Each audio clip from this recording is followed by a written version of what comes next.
Hello guys, मेरा नाम है भाविक पाटीदार और आज अपन करने वाले हैं फोटोसिंथेसिस का रिवीजन। तो यहाँ पर ये स्लाइड है मेरे पास, photosynthesis in higher plants, class 11 का चैप्टर है, बायोलॉजी। ओके, सो यहाँ पर सबसे पहले अपन बात करेंगे एक्सपेरिमेंट्स क्या क्या किए गए और क्या क्या इंट्रोडक्शन है। मैं एक एक करके यहाँ पर रीडिंग लगाऊंगा, तो एक बार मैं पेन ले लेता हूँ। ठीक है, चलिए शुरू करते हैं। All animals depends upon plants directly और इनडायरेक्टली। तो यही कह रहा है कि all animals depends upon plants directly and indirectly for food. ठीक है, प्लांट आर ऑटोट्रोफिक, अपन को पता ही है ऑटोट्रोफ होते हैं, खुद खाना बनाते हैं। ठीक है, and thus they can synthesis food by photosynthesis, physiochemical process. तो इसी चैप्टर में यही पढ़ना है कि फोटोसिंथेसिस कैसे होता है, कैसे ये खाना बनाते हैं। ठीक है, तो ये फोटोसिंथेसिस क्या प्रोसेस होता है वो देख लेते हैं एक बार। ठीक है, थोड़ा सा इंट्रोडक्शन देख लेते हैं। तो लाइट टू केमिकल एनर्जी, ये लाइट से क्या करता है, केमिकल एनर्जी बनाता है, एनर्जी बनाता है। ठीक है, और इनऑर्गेनिक जो भी है, मतलब क्या कर लेता है, CO2 और H2 लेके क्या बना देता है, ऑर्गेनिक मतलब ग्लूकोज बना देता है। यही फोटोसिंथेसिस है। ठीक है, तो अब थोड़े एक्सपेरिमेंट देख लेते हैं क्या क्या है, ये एक्सपेरिमेंट हुए कि फोटोसिंथेसिस एग्जिस्ट करता है कि नहीं करता है, उस पर क्या क्या हुआ वो देख लेते हैं। ठीक है, तो सबसे पहले ये क्या है, व्हाट वी नो। ठीक है, अपन ने पहले क्या पढ़ रखा है, तो 10th क्लास में ये एक्सपेरिमेंट था, वेरिएगेटेड लीफ एक्सपेरिमेंट। उसमें क्या किया था, इस एक लीफ को ऊपर से ऐसे ढक दिया था। तो यहाँ पर जो ढका हुआ पार्ट था वहां पर स्टार्च टेस्ट नेगेटिव आया था, इधर स्टार्च टेस्ट पॉजिटिव आया था, ये था। ठीक है, और एक हुआ था हाफ लीफ एक्सपेरिमेंट। वहां पर क्या किया था, एक ग्लास में हाफ लीफ रखी थी, आधी लीफ रखी थी, और वहां पर CO2 एब्जॉर्ब करने वाला KOH सोक्ड कॉटन था। ठीक है, तो KOH सोक्ड कॉटन क्या करता है, CO2 को एब्जॉर्ब कर लेता। तो यहाँ जो लीफ रखी थी उधर CO2 नहीं थी, तो स्टार्च टेस्ट वहां पर क्या आया, नेगेटिव आया। उधर जहां पर नहीं रखी थी तो वहां स्टार्च टेस्ट पॉजिटिव आया, ये था। ठीक है, अब जो अपन को दिए हुए अपने रीडर में एनसीईआरटी टीम जो दिए हुए वो देख लेते हैं, अर्ली एक्सपेरिमेंट्स। ठीक है, तो सबसे पहले क्या हुआ था, प्रिस्ले नाम का एक साइंटिस्ट था, जोसेफ प्रिस्ले, 1770 में था। उसने क्या किया था, रोल ऑफ एयर बताया था, एयर में O2 की इंपॉर्टेंस बताई थी क्या थी। ठीक है, तो उसने ऐसा ऐसा किया था। ठीक है, एक एक केस में क्या लिया था, उसने कैंडल लिया था और उसके साथ एक रेड को रख दिया था। ठीक है, फिर उधर क्या हुआ, रेड थोड़ी देर मर जाता है और कैंडल भी बुझ जाती है। लेकिन एक केस में उसने क्या किया, एक कैंडल उसको जला के रखा और रेड पे रखा, उसके साथ एक प्लांट रख दिया मिंट का। ठीक है, जो कि इनर रूम पे भी कुछ अपने को दे सकता है। ठीक है, O2 देता है। ठीक है, तो ये O2 दिया इसलिए ऐसा हो गया। ठीक है, तो अब जैन इंगन हाउस की बात करते हैं। O2 कब डिस्कवर हुई थी, 1774 में। ठीक है, मतलब O2 तो कब से डिस्कवर हुई है तो ही है, पर मतलब पता चला कि इसको O2 कहते हैं, वो 1774 में डिस्कवर हुई थी। ठीक है, तो जैन इंगन हाउस करके सेकंड साइंटिस्ट आए थे, सेम सेटअप किया था, इसको ही सेम सेटअप किया था। लेकिन इसमें क्या किया इसने, सनलाइट एक बार डार्क में रखा और एक बार सनलाइट में रखा। ठीक है, तो सनलाइट में रखा तो क्या हुआ, जो प्लांट था उसमें स्मॉल बबल आउट होने लगे O2 के। ठीक है, तो O2 के स्मॉल बबल थे इसलिए वो होने लगा। ठीक है, डार्क में वैसा नहीं हुआ। ठीक है, वॉन सेक्स नाम के एक साइंटिस्ट आए, 1854 ईयर याद रखना, यहाँ पर पिछले में 1770 याद रखना, और इसमें वॉन सेक्स में कितना, 1854 याद रखना है। Glucose is stored as starch, यहाँ पर ये बताया जा रहा है ग्लूकोज स्टोर्ड एज स्टार्च होता है, वो उसने ये बताया था। क्लोरोफिल प्रेजेंट होता है क्लोरोप्लास्ट में, ये इन्होंने बताया था। ठीक है, नेक्स्ट बात करते हैं किसकी, वन सेकेंड वन सेकेंड। ओ यहाँ पर ये कर्सर ये ऐसे क्यों हो गया, अरे यार 1 सेकेंड। हाँ ठीक है, चालू हो गया। ठीक है, यहाँ पर मैं थोड़ा सा इरेज कर देता हूँ। चलिए नेक्स्ट देखते हैं कौन सा, एंगलमैन। एंगलमैन एक्सपेरिमेंट क्या कहता है, वहां पर इसने क्या बात की, लाइट की बात की। ठीक है, एंगलमैन ने क्या किया, लाइट की बात की है। ठीक है, हाँ, तो इसमें क्या किया, इसने लाइट एक प्रिज्म से गुजारी, व्हाइट लाइट को। ठीक है, और इधर सामने एक जो ग्रीन अलगी थी उसको रख दिया। ठीक है, स्पायरो वगैरह को रख दिया, कुछ भी रख दिया। ठीक है, और इसके साइड में यहाँ पर क्या रख दिया, ये जो मैं दिखा रहा हूँ उधर क्या है, बैक्टीरिया है। ठीक है, O2 इंटरेक्शन वाले बैक्टीरिया हुआ है। ठीक है, तो यहाँ पर ये क्या किया कि ये जहाँ पर ब्लू और रेड लाइट थी वहां पर बैक्टीरिया बहुत ज्यादा हुए, मतलब वहां पर ऐसा पाया कि ब्लू और रेड पे ही ज्यादातर फोटोसिंथेसिस होती है, क्योंकि वहां पर O2 ज्यादा मिली। जहाँ पर O2 ज़्यादा मिली वहाँ पर फोटोसिंथेसिस ज़्यादा होती है, ठीक है। तो वो यहाँ पर ये इधर मिला, ठीक है। नेक्स्ट अपने पास है वैन नील नाम के साइंटिस्ट, कैरोलस वैन नील। वहाँ पर उसने क्या किया, इन्होंने क्या किया कि ये बताया कि जो O2 आती है वो कहाँ से आती है, H2O से आती है। जो पानी अपन डालते हैं वहां से O2 आती है, ना कि CO2 से अपन को जो O2 मिलते हैं वो, ठीक है। ये था। और उसने और क्या, और फिर क्या हुआ, ठीक है। ये तो एक्सपेरिमेंट की बात कर ली अपन ने। अब बात करते हैं क्लोरोप्लास्ट में क्या क्या होता है। क्लोरोप्लास्ट क्या प्रेजेंट होता है। Chloroplast present in mesophyll cells along with walls, ठीक है, अलोंग द वॉल्स, ठीक है। मेसोफिल सेल में होते हैं क्लोरोप्लास्ट, सेल वॉल के पास आसपास होते हैं, ठीक है। तो ये क्लोरोप्लास्ट का स्ट्रक्चर अपन सेल वाले में वैसे भी डिस्कस कर लिया है। इधर इतना बता देता हूँ मैं। ये जो होता है वो स्ट्रोमा लेमेले है, और यहाँ पर ये थाइलेकोइड है ये, और थाइलेकोइड को ये स्टेक को क्या कहते हैं, ग्रेनम कहते हैं। तो यहाँ थाइलेकोइड में लाइट रिएक्शन होती है, और जो स्ट्रोमा होता है वहाँ क्या होती है, डार्क रिएक्शन होती है। तो यहाँ पर थोड़ा देख लेते हैं ये लाइट रिएक्शन क्या होती है, ठीक है। यहाँ पर थोड़ी साइड स्लाइड बदल के देख ली। तो लाइट रिएक्शन क्या है, absorption of light, splitting of H2 O2 evil होती है, और ATP और NADPH बनती है, ठीक है। यहाँ पर यही है। यहाँ पर लाइट डायरेक्शन में अपन को क्या मिलेगा, ATP और NADPH बनेगा। वो ही क्या यूज होगा, डार्क रिएक्शन में यूज होगा। डार्क रिएक्शन ऐसा नहीं है कि वो डार्क में यूज हो रहा है, डार्क लाइट में लाइट नहीं है वहाँ पर, ऐसा नहीं है। ऐसा है कि बिना लाइट के भी रिएक्शन होती है, और लाइट रिएक्शन के जो प्रोडक्ट है वो डार्क रिएक्शन में यूज होते हैं, ठीक है। और फिर यहाँ पर थोड़ा प्रोसेस देख लेते हैं लाइट रिएक्शन कैसे होती है, ठीक है। यहाँ पर अपने पास फोटो सिस्टम्स होते हैं, ठीक है, जो कि जो लाइट है वो एब्जॉर्ब करते हैं। तो यहाँ पर दो फोटो सिस्टम होते हैं। Photo system first, photo system ये सेकंड है P680, और ये P700। मतलब यहाँ पर 680 नैनोमीटर के वेवलेंथ एब्जॉर्ब करेगी, ये 700 नैनोमीटर की।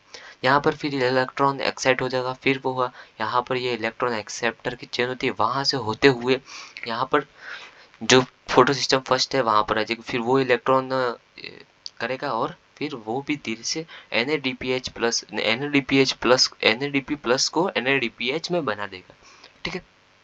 तो वो मिल जाएगा, यहाँ पर अपन को NADPH मिल गया, ठीक है। और यहाँ पर क्या होगा, जहाँ पर ये इलेक्ट्रॉन एक्सेप्टर है वहां पर क्या हो गया, ADP से ATP बनेगा, ठीक है। फॉस्फेट यहाँ पर जुड़ जाएगा, ठीक है, ADP से वो हो जाएगा। और P6 बने 80 में क्या, 6 से 80 में क्या होता है, फोटो सिस्टम सेकंड में फोटोलाइसिस होती है। फोटोलाइसिस मतलब पानी का टूटना। पानी का टूटते ही यहाँ पर क्या होता है, ये इलेक्ट्रॉन बनते हैं और O2 बनते हैं, ठीक है। तो ये हो गया, यहाँ पर ये बातें कर ली अपन ने, ठीक है। डार्क रिएक्शन में ना तो NADPH बनता है, no photo system second, no H2 photolysis, O2 भी नहीं बनती, ठीक है। वो डार्क रिएक्शन आगे देख लेते हैं अपन, ऐसी कोई बात नहीं है, ठीक है। यहाँ पर थोड़ा सा ये एनसाइड में जो डायग्राम है वो देख लीजिए एक बार आप, ठीक है। ये हो गया। अब देख लेते हैं केमियो ऑस्मोटिक हाइपोथेसिस क्या होती है। ये यही है कि H प्लस की कंसंट्रेशन की वजह से वो जो ATP सिंथेसिस होती है वही है, ठीक है। तो इसमें क्या होता है, अपन ने ये देखा, ठीक है। ये प्लास्टोक्विनोन से ये ऐसा ऐसा होता है, ठीक है, ऐसा ऐसा ऐसा ये सब होता है, ठीक है। तो H प्लस कंसंट्रेशन अपन को ल्यूमन में बढ़ानी है, तो वो कैसे बढ़ेगी, एक तो जो प्रोटोलाइसिस फोटोलाइसिस हो रहा है, फोटोलाइसिस उसमें जो H प्लस निकल रहा है उधर से ये ल्यूमन में H प्लस बढ़ गई। एक जो होता है वो क्या होता है, ये प्लास्टोक्विनोन क्या करता है, यहाँ पर एक हाइड्रोजन करियर की तरह काम करता है प्लास्टोक्विनोन, जो कि जो H प्लस है वो छोड़ देता है ल्यूमन में, ठीक है। और यहाँ पर जो अपन फोटो सिस्टम फर्स्ट में जो FD और FA जो FNR है, फिर जो FES भी कह सकते हैं इसको, ठीक है, जो उधर है वो क्या कर रहा है, वो NADP plus plus H plus ले रहा है। मतलब क्या, बाहर की कंसंट्रेशन H प्लस की गिर रही है, क्योंकि H प्लस यूज हो रहा है किसमें, NADPH बनाने में, ठीक है। वो हो गया इसमें ये बात। तो जैसे कि इसमें अपन ने देखा, यहाँ पर H प्लस बढ़ गया है, यहाँ पर H प्लस कम हो गया, तो हाई कंसंट्रेशन से लो कंसंट्रेशन तक जाएगा। तो यहाँ पर एक F1 F0 पार्टिकल होता है, ये F1 होता है, ये F0 होता है, ठीक है। तो वहाँ पर ऐसा H प्लस जैसे यहाँ से ऐसे गुजरते हैं, तो यहाँ पर ये जो F1 पार्टिकल है वो घूमता है, जिसकी वजह से जो ADP प्लस फॉस्फेट हो जाता है और ATP निकल जाती है, ठीक है। तो ये था ATP बनने का प्रोसेस। इसको केमियोस्मोटिक हाइपोथेसिस कहते हैं, जिसने माइकल ने दिया था, ठीक है। Okay okay. तो यहाँ पर C3 और C4 साइकिल देख लेते हैं एक बार, ठीक है। सबसे पहले अब डार्क की बात करेंगे, ठीक है। डार्क रिएक्शन C3 साइकिल देख लेते हैं, ठीक है। C3 साइकिल बता देता तो आपको कैसा कैसा साइकिल में रहेगा वो पूरा बता देता, ठीक है। यहाँ पर अपन डायरेक्ट साइकिल पे आ चुके हैं। या थोड़ा सा इंट्रोडक्शन में दे देता हूँ, ठीक है, 1 सेकेंड। तो फर्स्ट स्टेबल का प्रोडक्ट जो बनता है उधर 3 कार्बन बनता है, इसलिए इसको C3 कहते हैं। और इसको C4 क्यों कहते हैं, क्योंकि इसका फर्स्ट स्टेबल प्रोडक्ट बनता है वो 4 कार्बन का होता है। इधर 3 कार्बन का कौन सा बनता है, PGA, 3 PGA, कौन सा, फोस्फोग्लिसरिक एसिड। और यहाँ पर कौन सा बनता है, OAA, ऑक्सेलो एसिटिक एसिड, ओके। तो यहाँ पर ये CO2 प्लस ऐसे बताया, ठीक है। तो यहाँ पर फर्स्ट प्राइमरी एक्सेप्टर कौन सा था, RUBP, CO2 प्लस RUBP होता है, 5 कार्बन का होता है, जो कि फिर क्या करता है, 6 कार्बन होता है। तो 6 कार्बन फिर 2 में स्प्लिट हो जाते हैं, किसमें, 2 इंटू 3 कार्बन हो जाते हैं, ठीक है। 3 कार्बन के 2 PGA बन जाते हैं, ठीक है। ये यहाँ पर समझ में आ गया।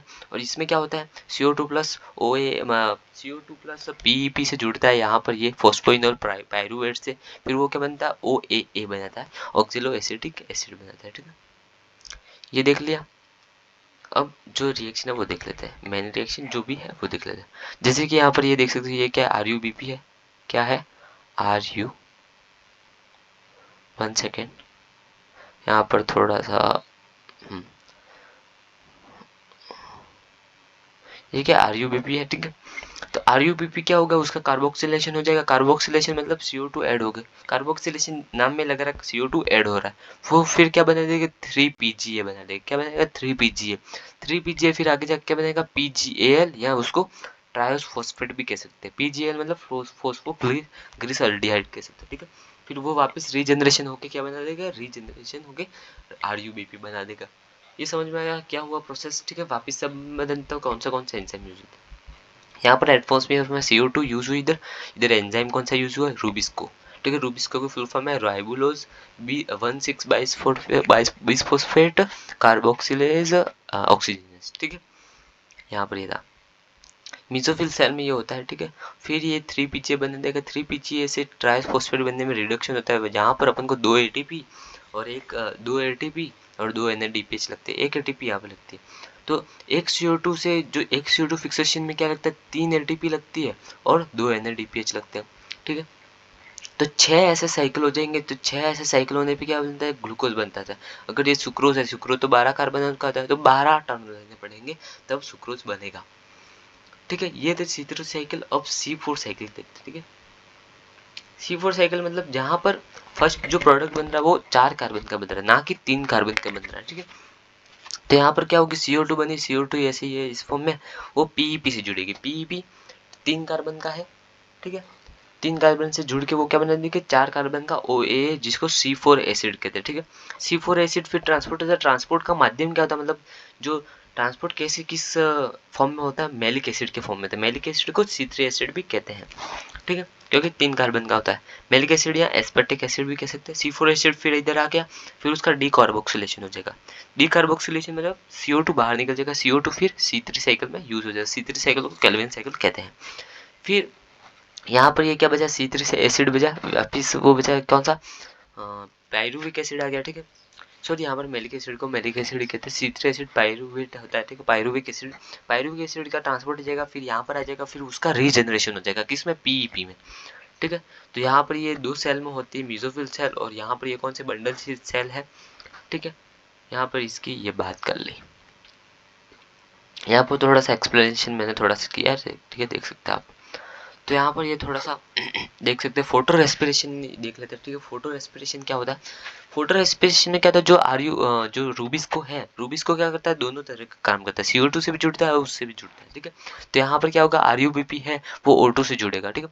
O2 से जुड़ कर क्या बनेगा, PG प्लस PGA बनेगा। PG कहते हैं फॉस्फोग्लाइकोलेट, ठीक है, 2 कार्बन का बनता है। उसका फिर C2 साइकिल होता है। C2 साइकिल जो कि वेस्ट होता है, वहां पर अपन को ना शुगर मिलती है, ना ATP मिलती है, ना कुछ नहीं मिलता है, ठीक है। और प्रोडक्टिविटी फिर डिक्रीज करता है, ठीक है। फिर यहाँ पर CO2 रिलीज होती है, ठीक है।